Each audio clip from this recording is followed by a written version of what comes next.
नमस्कार प्रिय श्रोताओं। एक बार फिर से आप सभी का हार्दिक अभिनंदन है। हमारे से पहले यदि आप हमारे चैनल पर नए हैं तो कृपया हमारे चैनल को सब्सक्राइब करें, घंटी का निशान दबाएं और हमें अपनी प्रतिक्रियाओं के रूप में सुंदर टिप्पणियां भेजें ताकि हर आने वाले वीडियो का संदेश सबसे पहले आप तक पहुंचे और आप उसका लाभ उठा सके। तो चलिए आरंभ करते हैं। आज की यह अद्भुत कथा प्राचीन समय की बात है। एक जंगल में कौवे और कवि का एक जोड़ा रहता था। वह दोनों जीवन साथी एक दूसरे से अत्यंत प्रेम करते थे और एक दूसरे का बेहद सम्मान करते थे। उनके जीवन में किसी भी प्रकार का अभाव नहीं था, कोई परेशानी नहीं थी। वह दोनों बड़े सुखी जीवन व्यतीत कर रहे थे। प्रिय श्रोताओं, वह कौवा अत्यंत बुद्धिमान और चतुर था और अक्सर अपनी पत्नी कवि को ज्ञानवर्धक बातें बताया करता था। एक दिन की बात है, कवि ने कौवे से कहा, प्रिय, कोई कहानी सुनाइए जो शिक्षाप्रद हो और जिसमें कुछ सीख हो। तब कौवे ने कहा, हे प्रिय, आज मैं तुम्हें एक बेहद महत्वपूर्ण कथा सुनाता हूँ। यह कथा जो भी इंसान ध्यान से सुन लेगा वह कभी दुखी नहीं होगा और ना ही गरीबी का सामना करेगा। कौवा अपनी कथा शुरू करता है। वह कहता है, हे प्रिय, कुछ समय पहले की बात है। एक गांव में एक नाई रहा करता था। वह नाई अत्यंत निर्धन था, परंतु उसकी पत्नी समझदार और कुशाग्र बुद्धि वाली थी। दोनों मेहनत से अपना जीवन यापन करते, लेकिन उनकी आय इतनी कम थी कि कभी-कभी भोजन का भी अभाव हो जाता था। नाई की पत्नी सदैव उसका मनोबल बढ़ाती और हर कठिनाई में उसका साथ देती थी। वह जानती थी कि समस्याओं से निकलने के लिए केवल परिश्रम ही नहीं, बल्कि सूझबूझ और विवेक की भी आवश्यकता होती है। एक दिन नाई को गांव के राजा के महल में काम करने का बुलावा आया। राजा ने उसे अपनी दाढ़ी बनाने के लिए बुलाया था। जब नाई महल पहुंचा तो उसने देखा कि गहरी चिंता में डूबे हुए हैं। उनके चेहरे पर गंभीर सोच और बेचैनी स्पष्ट झलक रही थी। नाई ने सोचा कि यह राजा को प्रसन्न करने और खुद को सिद्ध करने का एक उत्तम अवसर हो सकता है। नाई ने साहस जुटाकर राजा से पूछा, महाराज, क्या आपको किसी बात की चिंता है? यदि मैं आपकी किसी प्रकार सहायता कर सकूं, तो यह मेरे लिए सौभाग्य की बात होगी। राजा ने गहरी सांस लेते हुए कहा, मेरे राज्य में कई समस्याएं चल रही हैं, चोरी बढ़ रही है और प्रजा मेरी नीतियों से संतुष्ट नहीं है। मुझे यह समझ नहीं आ रहा कि इन समस्याओं का समाधान कैसे किया जाए। नाई ने राजा को सांत्वना देते हुए कहा, महाराज, हर समस्या का हल होता है। यदि आप अनुमति दें तो मैं और मेरी पत्नी आपकी इन परेशानियों का समाधान कर सकते हैं। राजा ने हैरानी से नाई की ओर देखा और कहा, तुम्हारी पत्नी क्या कर सकती है? नाई ने गर्व से कहा, महाराज, मेरी पत्नी अत्यंत कुशाग्र और प्रज्ञान है। वह निश्चित रूप से आपके लिए समाधान प्रस्तुत कर सकती है। राजा ने नाई की बात मान ली और उसे अगले दिन अपनी पत्नी के साथ आने का आदेश दिया। नाई घर लौटकर अपनी पत्नी को सारा वृत्तांत सुनाया। उसकी पत्नी ने गहन विचार करने के बाद कहा, यह एक उत्तम अवसर है। हम राजा की मदद करेंगे और यदि हमारी योजना सफल हुई तो राजा हमें इनाम अवश्य देगा। अगले दिन नाई और उसकी पत्नी राजा के दरबार में पहुंचे। नाई की पत्नी ने राजा से कहा, महाराज, मैं आपकी समस्याओं का समाधान कर सकती हूँ, लेकिन इसके लिए मुझे थोड़ा समय और कुछ नियमों का पालन करना होगा। राजा ने सहमति जताई और कहा, तुम्हें जितना समय चाहिए ले लो। नाई की पत्नी ने सबसे पहले कर चोरी की समस्या पर ध्यान केंद्रित किया। उसने राजा को सुझाव दिया, महाराज, हमें सबसे पहले प्रजा से मिलकर उनकी कठिनाइयों को समझना होगा। कई बार लोग कर इसीलिए नहीं चुकाते क्योंकि उन्हें शासन से कोई लाभ नहीं मिलता या फिर कर की दरें बहुत अधिक होती हैं। राजा ने नाई की पत्नी के सुझाव पर अमल किया और प्रजा के साथ संवाद करना शुरू किया। कुछ ही दिनों में उन्हें यह समझ आ गया कि कर की दरें अत्यधिक थी और इसी कारण लोग कर चोरी कर रहे थे। नाई की पत्नी ने राजा को सलाह दी कि कर की दरें घटाई जाएं और कर संग्रहण की प्रक्रिया को सरल बनाया जाए। राजा ने यह सलाह मान ली। जल्द ही कर चोरी में भारी कमी आई और राज्य का खजाना पुनः समृद्ध होने लगा। अब बारी थी जनता की नीतियों से असंतोष की समस्या का। नाई की पत्नी ने राजा से कहा, महाराज, आपको स्वयं जनता के बीच जाकर उनकी समस्याओं को समझना होगा। यदि आप केवल दरबार में बैठकर शासन करेंगे तो प्रजा आपसे दूर हो जाएगी। राजा ने इस सुझाव को भी स्वीकार किया और स्वयं गांव-गांव जाकर लोगों से मिलकर उनकी कठिनाइयों को सुनने लगा। राजा को यह जानकारी मिली कि राज्य के कई क्षेत्रों में जल की कमी है और किसान अपनी फसलों के लिए संघर्ष कर रहे हैं। नाई की पत्नी ने राजा को सुझाव दिया कि गांवों में नहरें बनाई जाएं और तालाबों की सफाई कराई जाए। राजा ने तत्काल यह आदेश जारी कर दिया। कुछ ही महीनों में के किसान खुशहाल हो गए और फसलों का उत्पादन बढ़ने लगा। राजा नाई की पत्नी की बुद्धिमानी और उसके परामर्श से बहुत प्रभावित हुआ। उसने नाई और उसकी पत्नी को दरबार में बुलाया और कहा, तुम्हारी समझदारी ने मेरे राज्य को समस्याओं से मुक्त कर दिया है। मैं तुम्हें एक पुरस्कार देना चाहता हूँ। नाई की पत्नी ने विनम्रता से कहा, महाराज, हमारा कर्तव्य था आपकी सहायता करना। अगर आप हमें कुछ देना ही चाहते हैं तो कृपया हमारे गांव में एक विद्यालय बनवाए ताकि वहां के बच्चे शिक्षा प्राप्त कर सकें। राजा ने नाई की पत्नी की इच्छा पूरी की और गांव में एक बड़ा विद्यालय बनवाया। अब नाई और उसकी पत्नी सुखमय जीवन जी रहे थे, लेकिन कहानी यहीं समाप्त नहीं होती। गांव में उनकी चतुराई की चर्चा धीरे धीरे दूर दूर तक फैलने लगी। हर कोई उनकी समझदारी की सराहना करता था, लेकिन कुछ लोग उनकी सफलता देखकर जलन भी महसूस करने लगे। राजा के दरबार में कुछ दरबारी थे जो नाई और उसकी पत्नी से ईर्ष्या करने लगे। उन्हें यह बिल्कुल भी पसंद नहीं आया कि एक गरीब नाई और उसकी पत्नी राजा के इतने नजदीक आ गए हैं। उन्होंने मिलकर एक साजिश रची कि कैसे नाई और उसकी पत्नी को राजा की नजरों में गिराया जाए। दरबार में एक दरबारी जो राजा का सबसे करीबी सलाहकार था, उसने राजा से कहा, महाराज, नाई और उसकी पत्नी की समझदारी पर हमें शक है। मुझे नहीं लगता कि उनकी सलाह इतनी प्रभावी थी। हमें लगता है कि उन्होंने आपकी समस्या का समाधान केवल संयोग से किया था, परंतु वे किसी न किसी चालाकी में शामिल हो सकते हैं। राजा को पहले तो इस पर विश्वास नहीं हुआ, लेकिन धीरे धीरे दरबारियों ने उसके मन में संदेह पैदा कर दिया। उन्होंने राजा को यह सुझाव दिया कि नाई की पत्नी की असली चतुराई को परखने के लिए उसे एक कठिन परीक्षा दी जाए। राजा ने दरबारियों की बात मान ली और नाई और उसकी पत्नी को दरबार में बुलाया। जब वे दरबार में पहुंचे तो राजा ने गंभीर स्वर में कहा, मैंने तुम्हारी समझदारी और चतुराई की कई बार सराहना की है, लेकिन अब मैं चाहता हूं कि तुम मेरी एक और समस्या का समाधान करो। यह समस्या पहले से कहीं अधिक कठिन है। अगर तुम इसका समाधान कर पाई तो मैं तुम्हें और तुम्हारे पति को अपना प्रमुख सलाहकार बना दूंगा। न कि पत्नी ने आत्मविश्वास से कहा, महाराज, मैं आपकी हर समस्या का समाधान निकालने की पूरी कोशिश करूंगी। कृपया बताइए, समस्या क्या है? राजा ने गहरी सांस ली और कहा, मेरे राज्य में एक ऐसी रहस्यमय जगह है जिसे कोई देख नहीं सकता, और वहां से मुझे ऐसी अनोखी वस्तु चाहिए जिसे ना तो किसी ने देखा हो और ना ही किसी ने छुआ हो। यदि तुम यह असंभव काम कर सको तो मैं तुम्हें बड़ा पुरस्कार दूंगा। राजा की बात सुनकर दरबारियों के चेहरों पर चालाक मुस्कान आ गई। उन्होंने सोचा, अब नाई और उसकी पत्नी की चतुराई का सत्य सामने आ जाएगा। यह काम किसी के बस का नहीं है। नाई की पत्नी ने थोड़ी देर गंभीरता से विचार किया और फिर राजा की ओर देखकर कहा, महाराज, मैं आपकी चुनौती स्वीकार करती हूँ, लेकिन इसके लिए मुझे 3 दिन का समय चाहिए। राजा ने उसकी बात मान ली और 3 दिन का समय दे दिया। घर लौटते समय नाई के चेहरे पर चिंता स्पष्ट रूप से दिखाई दे रही थी। उसने अपनी पत्नी से कहा, यह काम असंभव है। ऐसी जगह और ऐसी वस्तु के बारे में सोचना जिसे ना देखा जा सके और ना छुआ जा सके, मेरे लिए भी यह कल्पना करना मुश्किल है। लेकिन उसकी पत्नी आत्मविश्वास से भरी हुई थी। उसने मुस्कुराते हुए कहा, तुम चिंता मत करो, मैंने पहले ही एक योजना तैयार कर ली है। हमें केवल धैर्य और समझदारी से काम लेना है। अगले 3 दिनों तक नाई की पत्नी अपनी योजना पर काम करती रही।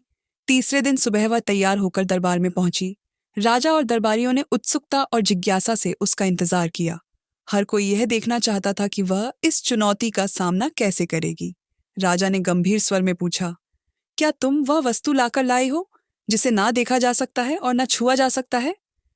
नाई की पत्नी ने आत्मविश्वास से भरे शांत स्वर में उत्तर दिया, महाराज, आपकी समस्या का समाधान मेरे पास है।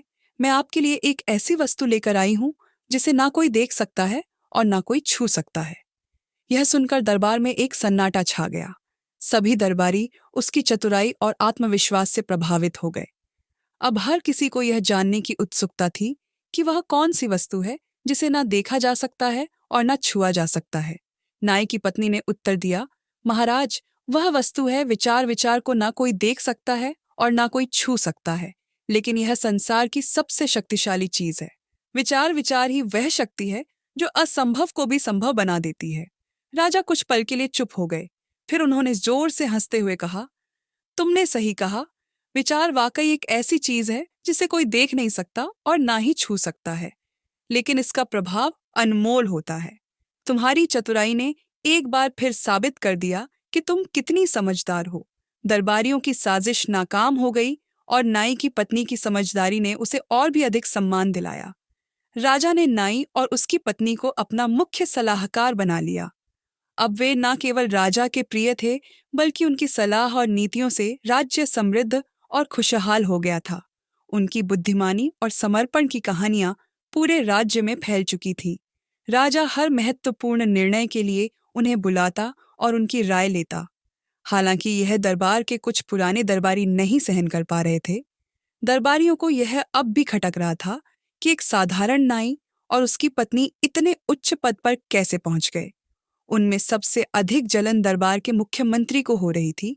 जो दरबारियों का प्रमुख था, वह पहले से ही नाई और उसकी पत्नी के प्रति नफरत रखता था और अब उन्हें दरबार से बाहर करने की एक बड़ी साजिश रचने लगा। एक दिन मुख्यमंत्री ने बाकी दरबारियों से कहा, नाई और उसकी पत्नी अब हमारे लिए और भी बड़ा खतरा बन गए हैं। अगर वे इसी तरह राजा के प्रिय बने रहे तो वह दिन दूर नहीं जब वे हमारे पदों पर भी कब्जा कर लेंगे। हमें अब ऐसी योजना बनानी होगी जिससे राजा को उन पर हमेशा के लिए संदेह हो जाए और वे दरबार से बाहर हो जाएं। सभी दरबारी इस योजना को सहमति दे रहे थे और एक नई चाल की रूपरेखा तैयार की। उन्होंने तय किया कि वे नाई की पत्नी के खिलाफ राजा के मन में बड़ा शक पैदा करेंगे और इसके लिए एक झूठी कहानी तैयार की। कुछ दिनों बाद दरबारियों ने राजा के पास जाकर कहा, महाराज, हमें एक गंभीर बात पता चली है। हमें लगता है कि नाई की पत्नी आपके खिलाफ साजिश कर रही है। वह अपनी चतुराई का इस्तेमाल सिर्फ आपकी समस्याओं का समाधान करने के लिए नहीं, बल्कि आपके खिलाफ नत्र रचने के लिए कर रही है। राजा यह सुनकर चौंक गए। उन्होंने दरबारियों की बातों पर यकीन तो नहीं किया, लेकिन शक का बीज उनके मन में रोपित हो गया। दरबारियों ने उनकी शंका को और बढ़ाने की कोशिश की। वे बोले, महाराज, वह इतनी चालाक है कि आपको धोखा दे सकती है। अगर आप हमारी बात पर विश्वास नहीं करते, तो आप उसे एक अंतिम परीक्षा दे सकते हैं। यदि वह इस परीक्षा में विफल हो गई, तो इसका मतलब यह होगा कि वह सच एक धोखेबाज है। राजा ने कुछ देर विचार किया और तय किया कि नाई की पत्नी को एक और कठिन परीक्षा दी जाए। उन्होंने सोचा कि इससे सच्चाई सामने आ जाएगी। अगले दिन राजा ने नाई और उसकी पत्नी को दरबार में बुलाया। इस बार राजा के चेहरे पर गंभीरता थी और दरबारी अपनी साजिश की सफलता की उम्मीद में खुशी से मुस्कुरा रहे थे। राजा ने गंभीर स्वर में कहा, तुमने अब तक मेरी कई समस्याओं का समाधान किया है। तुम्हारी चतुराई और समर्पण की प्रशंसा करता हूँ, लेकिन अब मैं तुम्हें एक अंतिम परीक्षा देना चाहता हूँ। अगर तुम इस परीक्षा में सफल हो गई, तो मैं तुम्हें राज्य का सबसे ऊंचा सम्मान दूंगा। लेकिन अगर तुम असफल हो गई, तो तुम्हें और तुम्हारे पति को यह दरबार छोड़ना होगा। नाई की पत्नी ने राजा की ओर देखा और बिना घबराए विनम्रता से कहा, महाराज, मुझे आप पर और अपनी समझदारी पर पूरा विश्वास है। मैं आपकी हर परीक्षा के लिए तैयार हूँ। कृपया बताइए, मुझे क्या करना होगा। राजा ने गहरी सांस ली और कहा, तुम्हें 7 दिन के भीतर मेरे राज्य के सबसे दुर्लभ और अनमोल खजाने को ढूंढ कर लाना होगा। वह खजाना ऐसा होना चाहिए जिसे कोई छू ना सके, लेकिन वह हमारे जीवन का सबसे महत्वपूर्ण हिस्सा हो। अगर तुम वह खजाना लाकर दिखा सको, तो तुम इस परीक्षा में सफल मानी जाओगी। यह सुनकर दरबारियों को लगा कि इस बार नाई की पत्नी असफल हो जा, क्योंकि ऐसा खजाना ढूंढना तो असंभव था। वे अंदर ही अंदर मुस्कुरा रहे थे, सोचते हुए कि अब नाई और उसकी पत्नी की चतुराई सामने आ जाएगी। लेकिन नाई की पत्नी हमेशा की तरह शांत और संयमित थी। उसने राजा से कहा, महाराज, मुझे कुछ समय चाहिए और मैं आपकी यह परीक्षा पूरी करूंगी। नाई की पत्नी ने कई दिन सोचा, लेकिन कोई स्पष्ट उत्तर नहीं मिल पा रहा था। नाई भी चिंतित था। वह अपनी पत्नी को परेशान देख रहा था, लेकिन उसकी पत्नी ने उसे शांत किया और कहा, धैर्य रखो, मेरे पास समाधान होगा। मैं सही समय पर सही उत्तर के साथ लौटूंगा। की पत्नी दरबार में पहुंची। राजा और सभी दरबारी बेसब्री से इंतजार कर रहे थे कि अब वह क्या उत्तर देगी। दरबार में एक गहरी चुप्पी थी। सभी की निगाहें उस पर थीं। नाई की पत्नी ने दरबार में प्रवेश किया, हाथ जोड़कर राजा के सामने खड़ी हुई और कहा, महाराज, आपके द्वारा मांगा गया खजाना मैं आपके सामने प्रस्तुत करती हूँ। वह खजाना समय है। समय से अधिक दुर्लभ, अनमोल और महत्वपूर्ण कोई चीज नहीं है। समय को कोई छू नहीं सकता, लेकिन यह हमारे जीवन का सबसे बड़ा खजाना है। समय ही हमें सुख और दुख दोनों का अनुभव कराता है और सही समय पर ले गए निर्णय हमारे जीवन को बदल सकते हैं। राजा उसकी बात सुनकर चकित रह गए। दरबार में एक गहरी चुप थी। सभी दरबारी स्तब्ध थे। राजा ने कुछ देर विचार किया और कहा, तुमने बिल्कुल सही कहा। समय ही वह खजाना है जिसे हम देख नहीं सकते, छू नहीं सकते, लेकिन यह हमारे जीवन का सबसे अहम हिस्सा है। तुमने इस कठिन परीक्षा को सफलता से पार किया और मुझे यह समझाने में मदद की कि सबसे मूल्यवान खजाना समय ही है। राजा ने अपनी आंखों में सराहना की झलक के साथ कहा, मैं अब पूरी तरह से समझ चुका हूं। तुमने यह साबित कर दिया कि तुम सिर्फ एक समझदार और बुद्धिमान सलाहकार नहीं हो, बल्कि तुम मेरे राज्य की असली रक्षक हो। राजा ने दरबारियों की साजिश का भांप लिया और उन्हें कड़ी सजा दी। वे सभी दरबार से निष्कासित कर दी गए। नाई और उसकी पत्नी को राज्य का सर्वोच्च सम्मान मिला और राजा ने उन्हें अपना मुख्य सलाहकार बना लिया। अब राज्य का प्रशासन और प्रबंधन उनके हाथों में था। राजा ने उनसे कहा, आप दोनों मेरी निष्ठा और विश्वास के पात्र हो। मैं अब हर कठिन मुद्दे पर आपकी राय लूंगा, क्योंकि आपने मेरे राज्य को समृद्धि और शांति का रास्ता दिखाया है। राजा के दरबार से सभी दरबारियों के निष्कासन के बाद नाई और उसकी पत्नी की प्रसिद्धि और बढ़ गई। पूरे राज्य में उनकी समझदारी और बुद्धिमानी के किस्से लोग बयां करने लगे। अब राजा पूरी तरह से उन पर भरोसा करने लगा था और हर बड़ी समस्या के समाधान के लिए उनसे सलाह लिया करता था। लेकिन यह सब कुछ इतना आसान नहीं था। दरबारी भले ही अपनी साजिश हार गए थे, लेकिन जैसे ही नाई और उसकी पत्नी ने सत्ता में अपने कदम जमाए, वैसे ही नई चुनौतियां सामने आनी शुरू हो गई। पड़ोसी राज्य का राजा, जो हमेशा से इस राज्य की संपत्ति और समृद्धि पर नजर रखता था, अब हमला करने की योजना बना रहा था। वह सोचता था कि अगर वह इस राज्य को जीत लेता है तो उसकी सत्ता और भी मजबूत हो जाएगी और वह अपने राज्य की शक्ति का विस्तार कर पाएगा। एक दिन पड़ोसी राज्य से एक संदेश आया जिसमें युद्ध की धमकी दी गई थी। उसने कहा, अगर तुम्हारा राज्य मेरी शर्तें नहीं मानता तो मैं तुम्हारे राज्य पर आक्रमण कर दूंगा और उसे नष्ट कर दूंगा। राजा ने यह संदेश सुनते ही तुरंत अपने दरबारियों और नाई की पत्नी को बुलाया।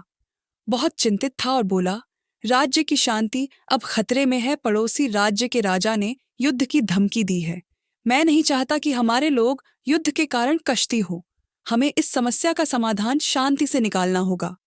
नाई की पत्नी कुछ देर तक गहरे विचारों में खोई रही, फिर बोली, महाराज, युद्ध कभी भी सही समाधान नहीं होता। हमें पहले इस मुद्दे को शांति से हल करने की कोशिश करनी चाहिए। यदि हम युद्ध में उलझे तो न केवल हमारे लोग कष्टी होंगे, बल्कि हमारे राज्य की समृद्धि भी खतरे में पड़ जाएगी। हमें इस समस्या का हल समझदारी से निकालना होगा और मुझे यकीन है कि हम इसका समाधान निकाल लेंगे। राजा ने नाई की पत्नी की बातों पर ध्यान दिया और माना कि युद्ध को अंतिम विकल्प के रूप में ही अपनाया जाना चाहिए।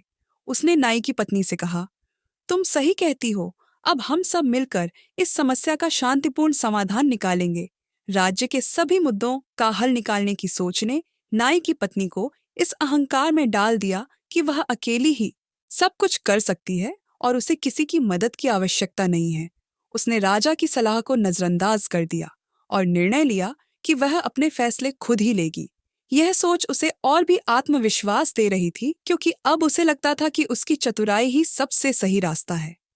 नाई की पत्नी का यह बढ़ता हुआ अहंकार धीरे धीरे उसे अपने पति से भी दूर कर रहा था। पहले वह अपने पति से हर फैसले पर सलाह लिया करती थी, लेकिन अब उसने उसे अपने विचारों में शामिल करना छोड़ दिया। नाई भी इस बदलाव को महसूस कर रहा था, लेकिन वह अपनी पत्नी से कुछ कह नहीं पा रहा था। वह समझ नहीं पा रहा था कि उसकी पत्नी इतनी आत्मनिर्भर और चतुर बन गई है कि उसे अब किसी की मदद या सलाह की जरूरत नहीं लगती। एक दिन नाई ने अपनी पत्नी से कहा, तुम्हारी चतुराई की मैं भी बहुत इज्जत करता हूँ, लेकिन हमें एक दूसरे की सलाह लेकर ही सही फैसले लेने चाहिए। हमें एक दूसरे का साथ देना चाहिए, तभी हम सही निर्णय ले सकते हैं। इससे हमारी योजना और भी मजबूत होगी। लेकिन नाई की पत्नी ने उसकी बात को गंभीरता से नहीं लिया और आक्रामक स्वर में कहा, मैंने हमेशा सही फैसले लिए हैं और अब मुझे किसी की सलाह की जरूरत नहीं है। मैं जानती हूँ कि क्या सही है और क्या गलत। कुछ दिनों बाद राजा के दरबार में एक गंभीर मुद्दा उठ खड़ा हुआ। राज्य में पानी की कमी हो रही थी और सभी गांवों में सूखा पड़ने की संभावना थी। यह समस्या राज्य की पूरी व्यवस्था के लिए खतरे की घंटी बन चुकी थी। राजा ने नाई की पत्नी को इस समस्या का समाधान ढूंढने की जिम्मेदारी दी, क्योंकि वह अब राज्य के प्रमुख सलाहकार के रूप में जानी जाती थी। नाई की पत्नी ने अपने अहंकार में आकर सोचा कि वह अकेले ही इस समस्या का हल निकाल लेगी, और उसे यह विश्वास था कि उसकी चतुराई से ही यह संकट हल हो सकता है। हालांकि बाकी दरबारी और विशेषज्ञ उसे सलाह दे रहे थे कि इस मामले में राज्य के विशेषज्ञों और जलवायु वैज्ञानिकों की मदद ली जानी चाहिए। वे सभी चाहते थे कि इस समस्या का समाधान सामूहिक प्रयास से निकाला जाए। लेकिन नाई की पत्नी ने उनकी बातों को नजरअंदाज कर दिया और अपनी योजना पर पूरी तरह से विश्वास करते हुए उसे लागू करने का निर्णय लिया। उसने बिना पूरी जांच पड़ताल किए और विशेषज्ञों से सलाह ली, बिना राज्य के एक हिस्से में नई नहर बनाने का आदेश दे दिया। उसने सोचा कि यह योजना निश्चित रूप से सफल होगी, क्योंकि उसकी बुद्धिमानी में कोई कमी नहीं थी। उसकी यह योजना बिना किसी सही मूल्यांकन के शुरू हो गई, लेकिन उसने इस बात का ध्यान नहीं दिया कि उस इलाके में पहले से ही पानी के स्रोत कमजोर थे और नई नहर खोने से वहां की जमीन और अधिक बंजर हो सकती थी। नाई की पत्नी की यह योजना बुरी तरह असफल हो गई। नई नहर से न केवल पानी की समस्या हल नहीं हुई, बल्कि वहां के लोग और भी संकट में पड़ गए। उनकी फसलें नष्ट हो गई और कई गांवों में पानी की और भी अधिक कमी हो गई। इसके परिणाम स्वरूप राज्य में हाहाकार मच गया और लोगों के बीच असंतोष फैल गया। राजा को जब यह खबर मिली तो वह अत्यंत नाराज हुआ। उसने तुरंत नाई की पत्नी को दरबार में बुलवाकर उसके सामने खड़ा कर दिया और गंभीर स्वर में कहा, तुम्हारी चतुराई की मैंने हमेशा सराहना की है, लेकिन इस बार तुम्हारा अहंकार। अगर तुमने अपने पति और दरबारियों की सलाह ली होती तो शायद यह समस्या इतनी बड़ी न बनती। अब हमारे राज्य के लोग कष्ट में हैं और उन्हें तुमसे उम्मीदें थीं। राजा की बातें सुनकर नाई की पत्नी का चेहरा उतर गया। उसे अपनी गलती का एहसास हुआ और उसने समझा कि अकेली चतुराई ही पर्याप्त नहीं होती, बल्कि दूसरों की सलाह और सहयोग भी उतना ही महत्वपूर्ण है। उसका अहंकार उसकी सबसे बड़ी कमजोरी बन गया था और अब उसे अपनी गलतियों का पछतावा हो रहा था। नाई की पत्नी ने राजा के सामने सिर झुकाकर माफी मांगी और कही, महाराज, मुझसे बहुत बड़ी गलती हो गई है। मैंने अपनी चतुराई पर इतना भरोसा कर लिया कि दूसरों की सलाह को नजरअंदाज कर दिया। मैं समझ गई हूँ कि बिना परामर्श और सहयोग के कोई भी निर्णय सही नहीं हो सकता। मुझे इस परिणाम का डर नहीं था, लेकिन अब मुझे यह एहसास हो गया कि टीम वर्क और सही दिशा में सहयोग ही सफलता का रास्ता है। मैं आपसे और राज्य के सभी लोगों से क्षमा चाहती हूँ। राजा ने उसकी माफी स्वीकार की, लेकिन उसे चेतावनी दी कि भविष्य में किसी भी निर्णय से पहले परामर्श और पूरी जांच पड़ताल करना जरूरी है। तो तुम्हें समझना होगा कि हर समस्या का हल अकेले नहीं निकाला जा सकता। एक अच्छा नेतृत्व हमेशा अपने साथियों की सलाह और अनुभव का आदान प्रदान करता है। नाई की पत्नी ने राजा से माफी प्राप्त करने के बाद अपने पति से भी माफी मांगी। वह मानती थी कि उसने अपने पति की सलाह और अनुभव को नजरअंदाज किया था, और वह वादा करती है कि अब वह हर फैसले में उसकी सलाह लेगी। नाई की पत्नी ने अपनी गलतियों से सीख ली और अब वह पहले से भी अधिक समझदार और विनम्र हो गई। उसने अपने अहंकार को छोड़कर सहयोग और सलाह के महत्व को समझा। उसने यह भी समझा कि केवल अपने ज्ञान पर निर्भर रहना ही पर्याप्त नहीं है, बल्कि अपने आसपास के लोगों की राय भी उतनी ही महत्वपूर्ण होती है। उसके बाद राज्य में जब भी कोई समस्या आई, नाई की पत्नी ने अपने पति और दरबारियों के साथ मिलकर समाधान निकाला। उन्होंने मिलकर समस्याओं का सामना किया और राज्य में शांति और समृद्धि बनाए रखी। नाई की पत्नी ने यह साबित किया कि बुद्धिमानी के साथ साथ विनम्रता और सहयोग भी जीवन में बहुत जरूरी है। अहंकार इंसान को केवल पतन की ओर ले जाता है, लेकिन जब इंसान अपनी गलतियों से सीखता है तो वह फिर से अपने रास्ते पर लौट सकता है। दोस्तों, इस कहानी से हमें यह सीख मिलती है कि चाहे हम कितने भी चतुर या बुद्धिमान क्यों ना हो, अहंकार हमें हमेशा नुकसान पहुंचाता है। सही निर्णय लेने के लिए हमें दूसरों की सलाह और सहयोग की जरूरत होती है। विनम्रता और सहयोग जीवन की सबसे बड़ी ताकतें हैं और यह जिन्हें अपनाने वाला सच्ची सफलता प्राप्त करता है। प्रिय दर्शकों, इस कहानी के विषय में आपके क्या विचार हैं? कृपया अपनी राय कमेंट बॉक्स में प्रस्तुत करें। तो प्रिय दर्शकों, आशा करते हैं कि आपको यह कथा अवश्य ही पसंद आई होगी। अगर आपको यह कथा पसंद आई है तो इस वीडियो को लाइक करें, और अगर आप सभी लोग हमारे चैनल पर नए हैं तो हमारे चैनल दिव्य ज्ञान सागर को अवश्य सब्सक्राइब करें। साथ ही इस वीडियो को ज्यादा से ज्यादा लोगों में शेयर करें ताकि उन्हें भी इस विषय में पता चल सके।